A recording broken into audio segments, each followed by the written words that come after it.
ఆధ్వర్యంలో శిబిరాన్ని ఏర్పాటు చేశారు చాలా రోజుల నుంచి. ఈ కార్యక్రమానికి ముఖ్య అతిథిగా విచ్చేసినటువంటి గౌరవనీయులు పెద్దలు ఇస్రో నాసా మాజీ శాస్త్రవేత్త, జనసేన పార్టీ రాష్ట్ర మెంబర్షిప్ సమన్వయకర్త శ్రీ చందు సాంబశివరావు గారు, వారికి హృదయపూర్వక సాధారణంగా స్వాగతం పలుకుతున్నాము. వారికి మనస్ఫూర్తిగా ధన్యవాదాలు తెలుపుతున్నాం. ఈ కార్యక్రమంలో మిర్యాల గోపికుమార్ గారు, పెద్దలు కళావేదిక అధ్యక్షులు మిర్యాల ప్రసాదరావు గారు, మాతృశ్రీ విద్యా సంస్థల అధినేత బండ్లమూడి గాంధీ గారు మరియు రాధానాయుడు గారు మెంబర్షిప్ డ్రైవ్ లో కీలకంగా పార్టిసిపేట్ చేస్తున్నారు. మురళీ గారు జనసేన పార్టీ నాయకులు, మరియు దేగల వెంకటేశ్వరరావు గారు జనసేన పార్టీ సీనియర్ నాయకులు, మరియు వసూల్ నాగేశ్, చింతా వాసు రజనీ గారు, సైదుల్లా గారు, నాగిరెడ్డి గారు ఇచ్చేసారు. మా గౌరవ పాత్రికేయ మిత్రులందరికీ కూడా నమస్కారాలు తెలియజేసుకుంటున్నాను. ఇక రాజకీయ పార్టీలు అనేవి దేశంలోనే కాదు ప్రపంచవ్యాప్తంగా కూడా పార్టీలు ఉన్నాయి. మన దేశంలో చూస్తే ఎన్నో రాజకీయ పార్టీలు ఉన్నాయి. మన ఆంధ్రప్రదేశ్ లో అతి తక్కువ కాలంలోనే గౌరవనీయులు ఉప ముఖ్యమంత్రి వర్యులు, పంచాయతీరాజ్ మరియు గ్రామీణాభివృద్ధి శాఖ జనసేన పార్టీని స్థాపించి 100% స్ట్రైక్ రేటుని ఎమ్మెల్యే ఎన్నికల్లో సాధించి ఒక చరిత్ర సృష్టించారు గౌరవనీయులు పవన్ కళ్యాణ్ గారు, జనసేన పార్టీ. ఈ మెంబర్షిప్ డ్రైవ్ అనేది ప్రతి రాజకీయ పార్టీ కూడా వారి వారి సిద్ధాంతాల ప్రకారం ముందుకు వెళ్తూ ఉంటాయి. ఆ సిద్ధాంతాల్లో జనసేన పార్టీ సిద్ధాంతాలు చాలా ప్రాముఖ్యత సంతరించుకొని ఉన్నాయి. ప్రతి ఒక్కళ్ళు కూడా అట్రాక్ట్ అయ్యే విధంగా మెంబర్షిప్ డ్రైవ్ లో సిద్ధాంతాలు ఉన్నాయి. వాటినన్నిటినీ కూడా ప్రజలు అర్థం చేసుకొని ఇక్కడ మిర్యాల గోపికుమార్ గారి ఆధ్వర్యంలో 520కి పైగా మెంబర్షిప్ ఇప్పటికి అయినాయి. ఇంకా ఈ సాయంత్రంలో కూడా ఇంకా మెంబర్షిప్ అనే పరిస్థితి ఉంది. చందు సాంబశివరావు గారి ఆశీస్సులతోటి కార్యక్రమాన్ని ఇప్పటి వరకు అద్భుతంగా నడపడం జరిగింది. ప్రజలు వారి చేయి మంచిది, వారికి హృదయపూర్వకంగా ధన్యవాదాలు తెలుపుతున్నాము. ఈ జనసేన పార్టీ మెంబర్షిప్ ప్రతి ఒక్కళ్ళు కూడా తీసుకోవాలని సభాముఖంగా తెలియజేసుకుంటూ, ఆ ఉప ముఖ్యమంత్రి పవన్ కళ్యాణ్ గారు ఆంధ్రప్రదేశ్ రాష్ట్రంలో 13,351 పైసలకు గ్రామ పంచాయతీలకి విధుల కోసం ఎంతో కృషి చేస్తున్నారు. గత 2 సంవత్సరాలుగా దాదాపు జరిగింది. ఇప్పటి వరకు గ్రామాల అభివృద్ధిలో రోడ్లు వేయడమే కాదు, అనేక ఒకేసారి గ్రామ సభలను పెట్టి కూడా చరిత్ర సృష్టించడం జరిగింది. ఇంతవరకు ఎప్పుడూ జరగలేదు. అది పవన్ కళ్యాణ్ గారి ఘనతని ఈ సందర్భంగా సభాముఖంగా తెలియజేసుకుంటున్నాను. ఇక ఇప్పుడు పెద్దలు చందు సాంబశివరావు గారు, మాజీ శాస్త్రవేత్త మరియు జనసేన పార్టీ సమన్వయకర్త, రాష్ట్ర జనసేన పార్టీ కార్యాలయం, వారిని ప్రసంగించవలసిందిగా విజ్ఞప్తి చేసుకుంటున్నాను.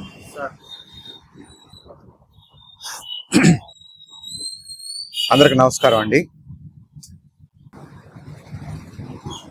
మరి ఇక్కడ ఈ సమావేశానికి సక్సెస్ఫుల్ గా ఈ శిబిరం నడుస్తున్నందుకు, ఈ శిబిరాన్ని నడిపిస్తున్నందుకు ఈ వేదిక మీద ఉన్న పెద్దలు, ఈ సమావేశానికి హాజరైన పెద్దలందరికీ పేరు పేరున నేను నమస్కారాలు తెలియజేస్తున్నాను, కృతజ్ఞతలు కూడా తెలియజేస్తున్నాను.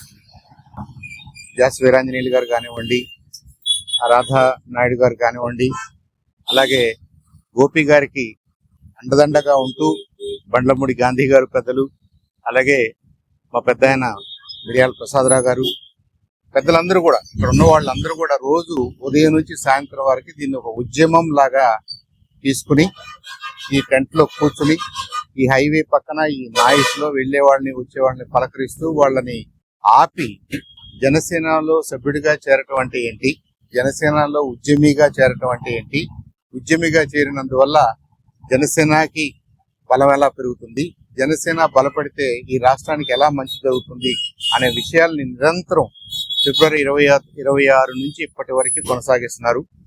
ఆ క్రమంలో భాగంగా వాళ్ళు పర్ల్స్ లాగా ఏదో మాస్ గా వెళ్లే వాళ్ళకి వచ్చే వాళ్ళకి మెంబర్షిప్ అని కాకుండా ఆగి అర్థం చేసుకుని నాకు కావాలమ్మా, నాకు కావాలండి అన్న వాళ్ళకి 525 మందికి ఇప్పటి వరకు మెంబర్షిప్ ఇవ్వడం జరిగింది.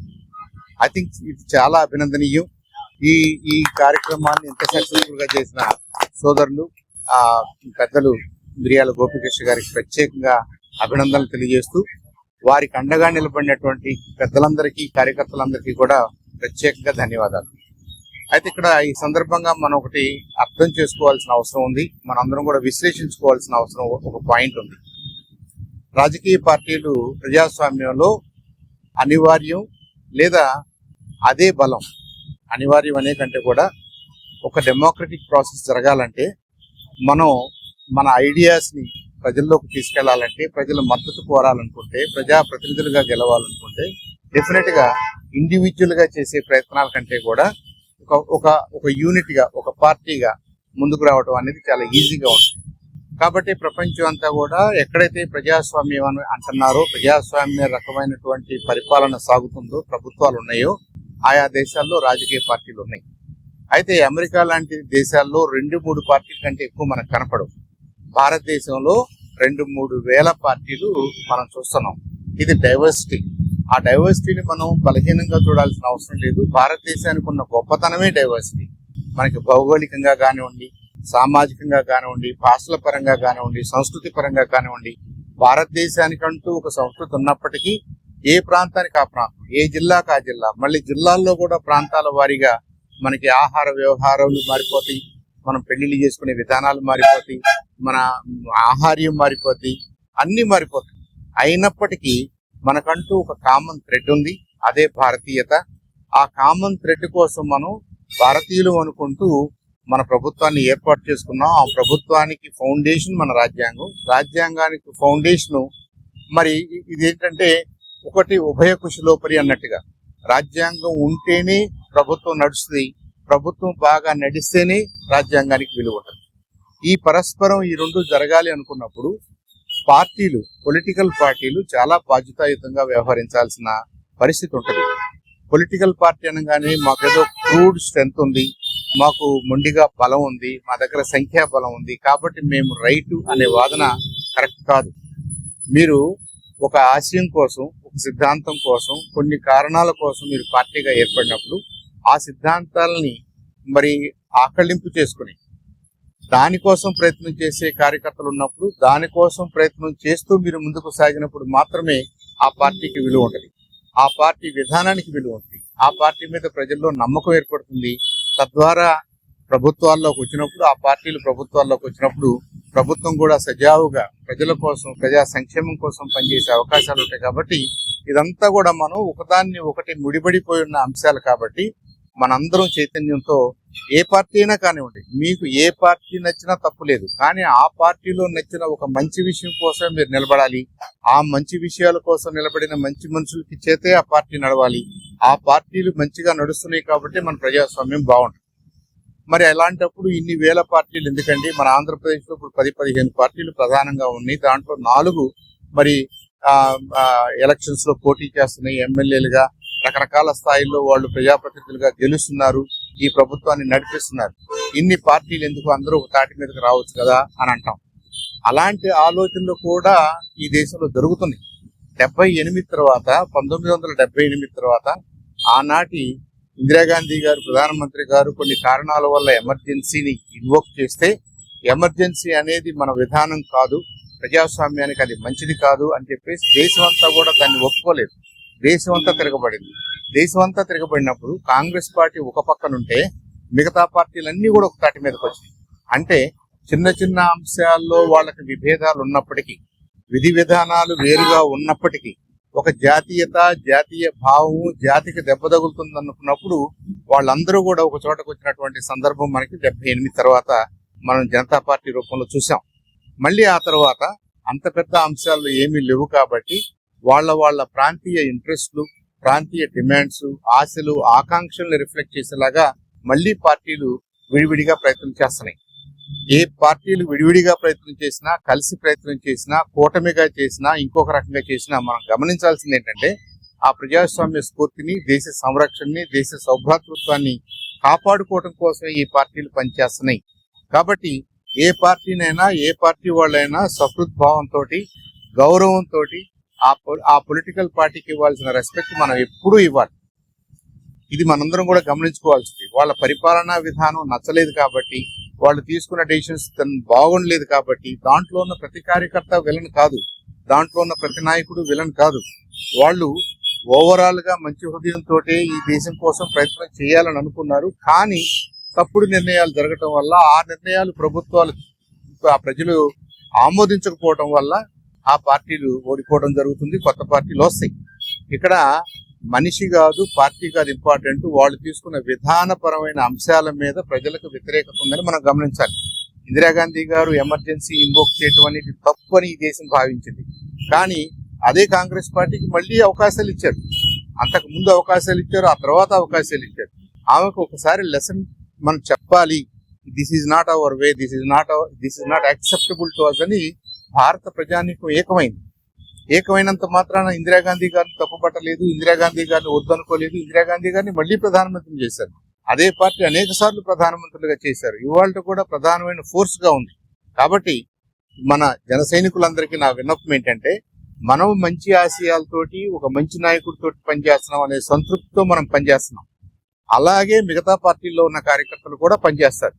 మిగతా పార్టీలో ఉన్న ఏ కార్యకర్త కూడా మనకి పర్సనల్ గా శత్రువు కాదు, మనకి విరోధం లేదు. అది వాళ్ళ ఆలోచన విధానం, ఇది మన ఆలోచన విధానం. ప్రజలు ఏ ఆలోచన విధానాన్ని సమర్థిస్తే, ఏ ఆలోచన విధానం వెనక నడిస్తే ఆ పార్టీకి ఆ ఛాన్స్ వస్తుంది. మనం అనుకున్నది ఇంకొద్దిగా ముందుకు తీసుకెళ్ళడానికి అవకాశం ఉంటుంది. మన ఆశయాల్ని మనం అనుకుంటున్న మార్పుని మనం తీసుకురావడానికి అవకాశం ఉంటుంది. అందుకనే పవన్ కళ్యాణ్ గారు పదే పదే మనందరికీ ఏం చెప్తున్నారంటే, మీరు సభ్యులుగా చేరండి. మరి ముఖ్యంగా దీనికి ఉద్యమి అని ఒక పేరు పెట్టారు. ఉద్యమి అంటే ఉద్యమకారుడు. అంటే ఉద్యమకారుడు ఏం చేయాలి? ప్రజల్లో చైతన్యం కలిగించాలి.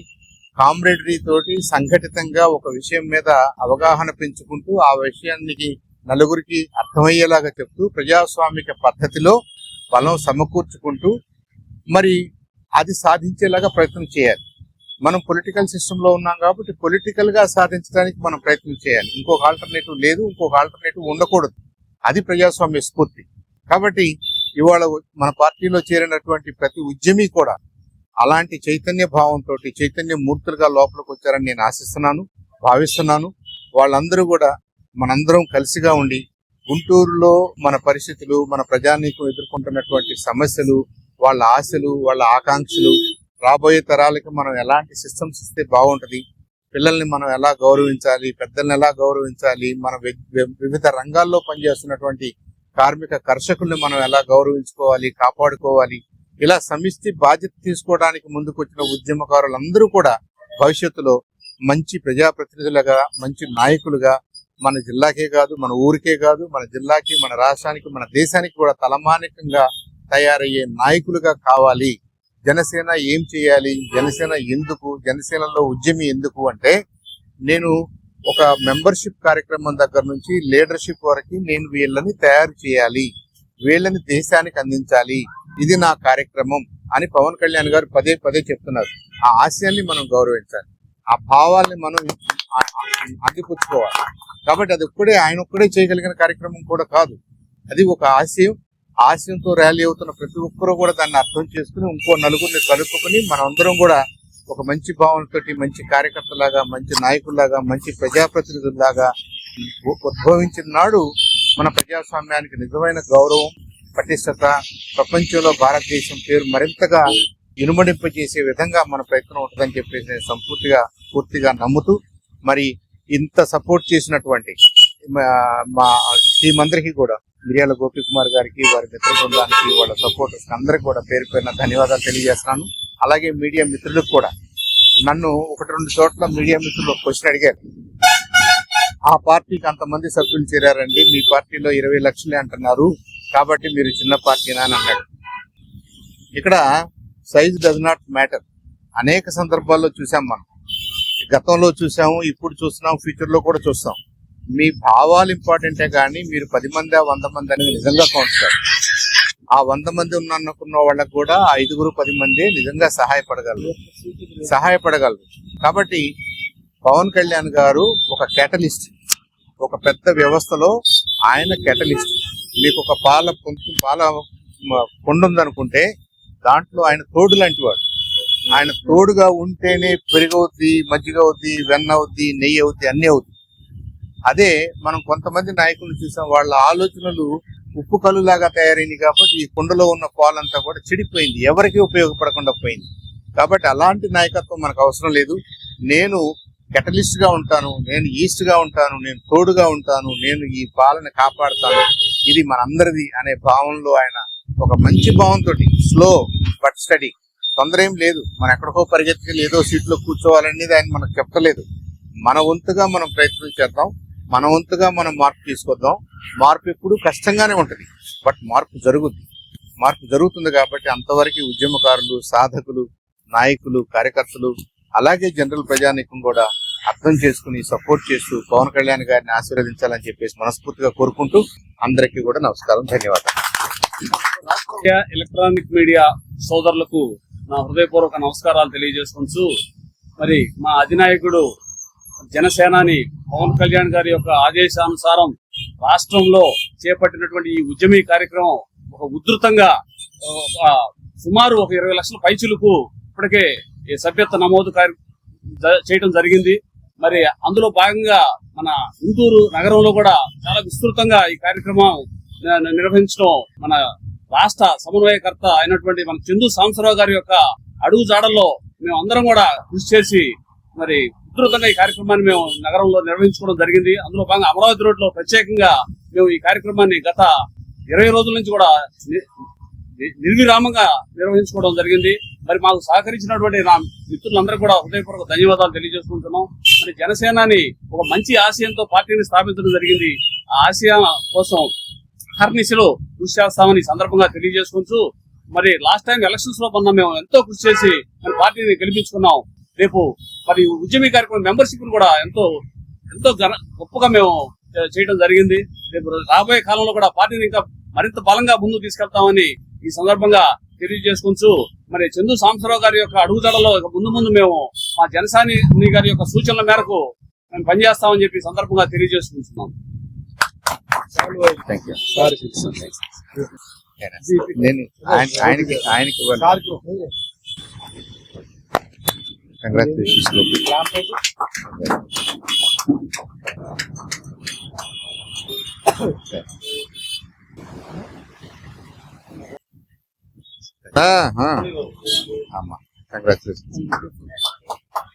ఒక్కసారి నమ్మ తీస్తాను.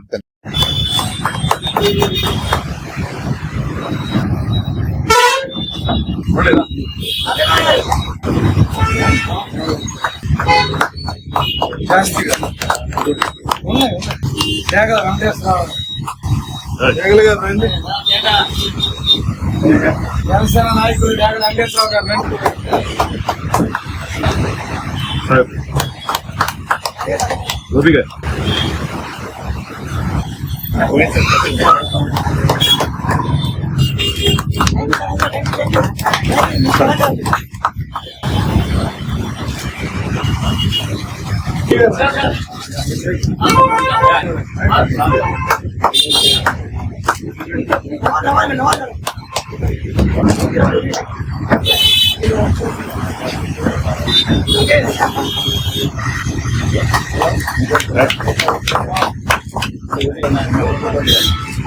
అదేవిధంగా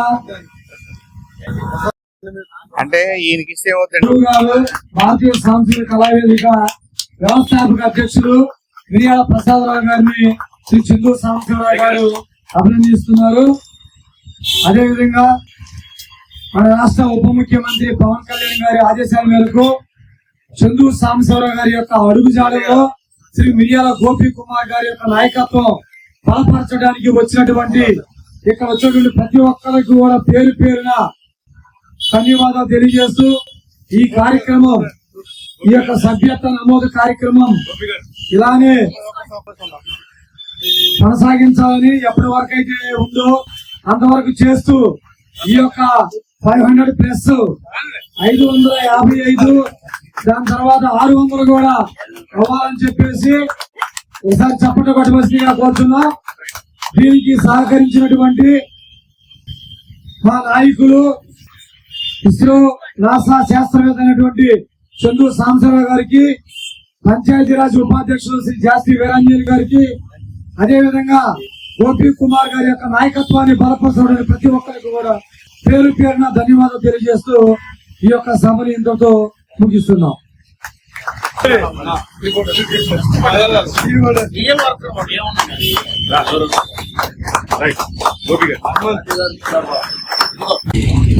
ఈ ఉద్యమి నమోదు క్రమం ఇంకొక 2 రోజులు ఉంది. అంటే 29 రేపు కూడా అఫీషియల్ గా జరుగుతుంది. ఆ తర్వాత ఇంటర్నేషనల్ గా ఎవరైనా సరే, ఏ ఊరు వాళ్ళైనా, ఎక్కడ ఉన్న వాళ్ళైనా కానీ మా వెబ్సైట్ ద్వారా మెంబర్స్ గా చేరవచ్చు. సో అది ఎప్పుడు జరిగే కార్యక్రమం. అయితే మరి 29వ తారీఖున మనం ఎందుకు ఆపాల్సి వస్తుంది అంటే, మెంబర్షిప్ తీసుకున్న ఈ మెంబర్స్ అందరికీ కూడా ఈ మెంబర్షిప్ తో భాగంగా పవన్ కళ్యాణ్ గారు కొంత ప్రీమియం కూడా యాడ్ చేసి ఇన్సూరెన్స్ పాలసీ ఒకటి కొన్నారు కాబట్టి, గ్రూప్ ఇన్సూరెన్స్, వీళ్ళందరికీ కూడా అది అమల్లోకి రావడానికంటూ మనం ఒక డేట్ ని ఎన్నుకోవాలి. దాని ప్రకారంగా ఏప్రిల్ 1 కానీ లేదా 2 కానీ 3 కానీ ఏదో ఒక డేట్ నుంచి ఆ కార్యక్రమం అమలు జరుగుతుంది. దానికోసం నిర్దిష్టంగా ఆ లోపు మనం క్లోజ్ చేయాల్సిన అవసరం ఒకటి ఉంటుంది. అయితే దాంతో నిమిత్తం లేకుండా ఎప్పుడైనా ఎవరైనా మెంబర్స్ కావచ్చు. That option is always open. రెండవది, పోయినసారి కంటే అంటే ఇప్పటి వరకు ఇది 5వ విడతగా మెంబర్షిప్ కార్యక్రమం జరుగుతుంది. ఈ కార్యక్రమం 5వ విడత. మొదటిసారి కంటే 2వసారి ఎక్కువ మంది మెంబర్స్ అయ్యారు. 2వ ఎడిషన్ కంటే 3లో ఎక్కువ అయ్యారు. 3 కంటే 4లో ఎక్కువ అయ్యారు. 4లో 12,60,000 మంది మనం తెలంగాణ కలిపి. అయితే దాన్ని ఈసారి ఇంకొద్దిగా పెంచుకుంటే బాగుంటది. మన ఆశయాలకి మనకి సపోర్ట్ బేస్ పెరగాలి కాబట్టి మరొకసారి మనం ప్రయత్నం చేసి ఇంకొంతమంది యువతని, పెద్దల్ని కూడా మనం పార్టీలోకి తీసుకోవాలి అనే ఉద్దేశంతో ఈ 5వ విడత కార్యక్రమం జరిగింది.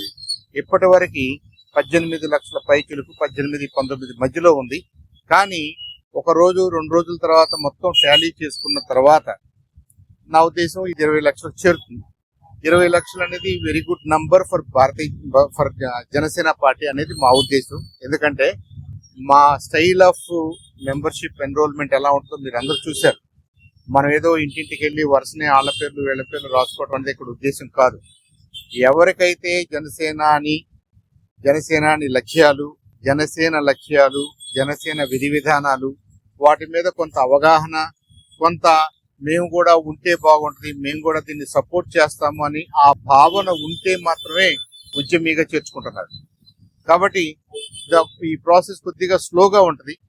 ఇంత పెద్ద రాష్ట్రంలో ఇన్ని జిల్లాల్లో ఈ కార్యక్రమం చేపట్టడం అనేది సింపుల్ విషయం కాదు. కాబట్టి మరి వేలాది సంఖ్యలో సాధకులు, అంటే ఇప్పుడు గోపి గారు ఉన్నారు, మిర్యాల గోపి కుమార్ గారు, ఆయన ఏమన్నారు, గుంటూరు వెస్ట్ నియోజకవర్గంలో ఈ అమరావతి రోడ్లో వెళ్లే వాళ్ళతో వచ్చే వాళ్ళతో నేను మాట్లాడుతూ కొంత బాధ్యత తీసుకుని నేను కార్యక్రమం చేస్తాను అని ఆయన ముందుకొచ్చారు. ఆయన్ని సాధక్ అన్నారు. అంతేగాని దాంట్లో ఆయనకి ఏం వెస్టెడ్ ఇంట్రెస్ట్ లేదు. నేను పార్టీని బలోపేతం చేయడానికి ఇంకో 10 మందికి నేను నచ్చ చెప్తాను అని బాధ్యత తీసుకున్నారు. కాబట్టి ఆయన ఈ టెంట్ లో ఇలా కూర్చున్నారు. వాళ్ళ సపోర్టర్స్ అందరూ కూర్చున్నారు, వాళ్ళ మిత్ర బృందం అంతా. ఇలాగే రాష్ట్ర వ్యాప్తంగా సాధకులు పనిచేస్తున్నారు, తెలంగాణలో పనిచేస్తున్నారు, మిగతా రాష్ట్రాల్లో పనిచేస్తున్నారు. ఇక దూరంగా ఉన్న వాళ్ళు ఏంటంటే అంత డెన్సిటీ లేని చోట ఎవరికి వాళ్ళుగా సభ్యత్వాలు తీసుకుంటారు. ఇది విధానం. ఇక్కడ ఈ గుంటూరు జిల్లాలో మనం మంగళగిరి, తెనాలి, ప్రత్తిపాడు ఇవన్నీ కూడా 20,000 పైచులకు దగ్గరలోకి వచ్చినాయి. తెనాలి అయితే 25,000 దాటింది. మంగళగిరి కూడా 25,000 దాటింది. ప్రతిపాడు 20,000కు దగ్గరగా ఉంది. గుంటూరు వెస్ట్ దగ్గరకు వచ్చేసరికి వెస్ట్ ఈస్ట్ పోటాపోటీగా 10,000, 11,000 రేంజ్ లోకి వచ్చినాయి. Which is very good for the city. ఎందుకంటే ఈ సిటీల్లో మనం ఎవరి దగ్గరికి వెళ్ళి అంత ఈజీగా యాక్సెస్ చేయడానికి ఉండదు. మనం ఎక్కడ కూర్చుంటే వాళ్ళు మన దగ్గరకు రావాలి. గ్రామీణ ప్రాంతంలో జనరల్ గా ఎలా ఉంటదంటే, మనం ఇంటికి వెళ్ళొచ్చు, మన బంధువులని వెళ్ళొచ్చు, ఫ్రెండ్స్ అని వెళ్ళొచ్చు, ఏదో ఒక టైంలో వెళ్ళొచ్చు, వాళ్ళు కూడా మాట్లాడతారు. సిటీలో అంత ఫ్లెక్సిబిలిటీ ఉండదు. కాబట్టి సిటీలో మెంబర్షిప్ డ్రైవ్ అనేది జనరల్ గా ఏ సిటీలోనైనా కొద్దిగా కష్టంగానే ఉంటుంది. మన గుంటూరు ఈస్ట్, గుంటూరు వెస్ట్ అనుకున్న దానికంటే పోయినసారి కంటే 3 నుంచి 4,000 మెంబర్షిప్ పెరిగింది. కాబట్టి మనం డెఫినెట్ గా ఆ మేరకు బలవంతులం అయ్యామనేది ప్రతి జన సైనికుల్లో ఉన్నటువంటి భావన. అలాంటి భావనతోటి మేము ముందుకెళ్తున్నాం. దీనికి సహకరించినటువంటి సాధకులకు అండగా నిలబడినటువంటి వాళ్ళ మిత్రులు అనుకోండి, లేదా జన సైనికులు అనుకోండి, నాయకులు అనుకోండి, వాళ్ళందరికీ కూడా ఈ కార్యక్రమంలో భాగస్వామ్యం ఉంది. వాళ్ళు భాగస్వాములు, వాళ్ళు సక్సెస్ఫుల్ గా చేసినట్టే వాళ్ళందరికీ కూడా అభినందనలు తెలియజేస్తూ ఇక్కడ మన కుటీరంలో ఇక్కడ ఈ శిబిరంలో పనిచేసిన ప్రతి ఒక్కరికి పేరు పేరున మరొకసారి ధన్యవాదాలు తెలియజేస్తాను.